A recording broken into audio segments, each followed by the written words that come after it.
versikulo 7 tugtog sa versikulo 13. No? Palihog kung may mga Biblia kung dira, no? Pwede pa kayo makasunod sa akon sa pagbasa. No? Roma 15, versikulo 7 tugtog sa versikulo 13. Ang pulong sa natong Ginoo pagit kay Apostol Pablo nagasiling, gani magbinatunay kamo para sa himaya sa Dios. Subong nagimbaton kamo ni Kristo. Kaya nagasiling ako sa inyo nga si Kristo nang isa ka alagad sa mga Hudiyo sa pagpahayag nga ang Dios masaligan sa pagtuman sa iya mga saan sa mga patriarka. Kagagod nga makadayo man ang mga hintil sa Dios tungod sa iya kaluoy. Kaya ang kasulatan nagasiling, gani magpasalamat ako sa imo sa tunga sa mga hintil. Magaamba ko sa mga pagdayaw sa imo ngalan. Sa liwat ang kasulatan nagasiling, mga hintil magkalipay kamo tungod sa mga pinili sa Dios. Kagiwat, tanan kamo nga mga hintil, dayawan ninyo ang Ginoo. Tanan kamo nga mga tao, dayawan ninyo siya.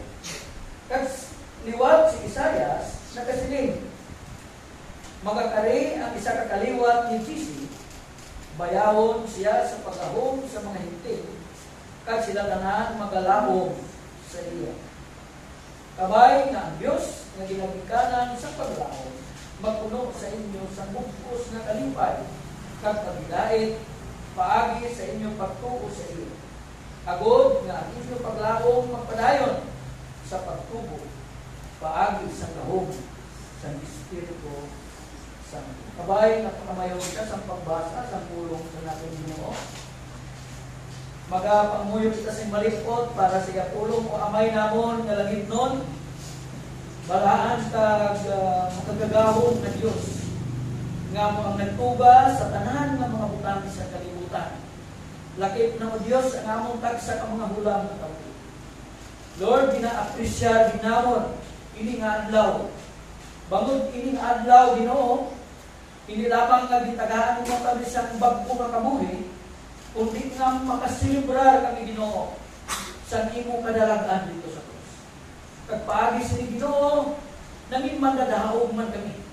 Bangod sa pagahog Ginoo sa among kaaway, tungod sa sala Ginoo, nga nagadala sa imong bugkos nga katawhan, sa kamatayon spiritually. Gani Ginoo, salamat sa imong nga pag-antos dito sa krus. Sa pagpailig Ginoo sa imong dugo, agon tay kapatawaran sa among mga sala. Gani Ginoo, salamat sa pulong sa kamatuoran. Ngaliwat Ginoo imong gipahayag paagi sa pagbukas Ginoo sa amon tagsa ka mga pangunahuna at sa amon tagipusoon.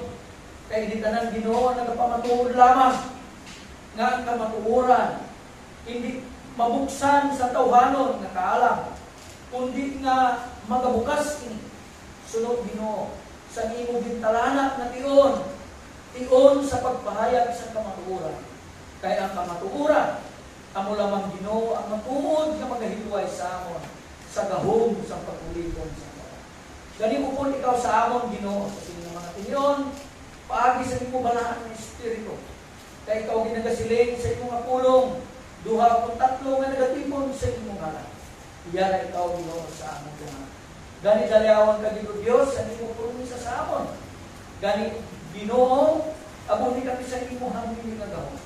Ugaling namang kaaway, Ginoo, ariman sa sining nga duog, at sa sining nga mga tinyon. Ginoo, hindi pagtuguti, na siya mag-aagaw, Ginoo, sa paghatag namon sa konsentrasyon, pagi sa pagpamati sa inyong pulong, Ginoo. I-bless ang tagsa-tagsa sa amon, Ginoo, nga ari sining nga mga tinyon, kag-i-bless man, Ginoo, ang mga kautura namon, hindi namang kaubod, Ginoo, sa sining nga mga tinyon. Ayan Ginoo, nagalambot man sa ila ang mga kasablagan Ginoo. Gani amon ang pagtugyan sa ila Ginoo sa imo. Bangon ikaw lamang na nakakita kag nakahibalo. Kung ano ang ilang mga tangan Ginoo sa mga natuloy.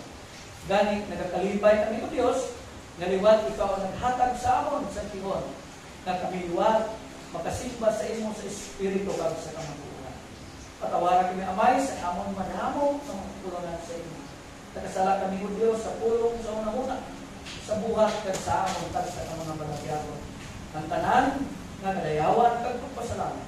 Ginahalad naon sa ngalan sa amon Ginoong Jesucristo, ang imong bugtong anak nga among personal na matuluwas. Amen. Amen.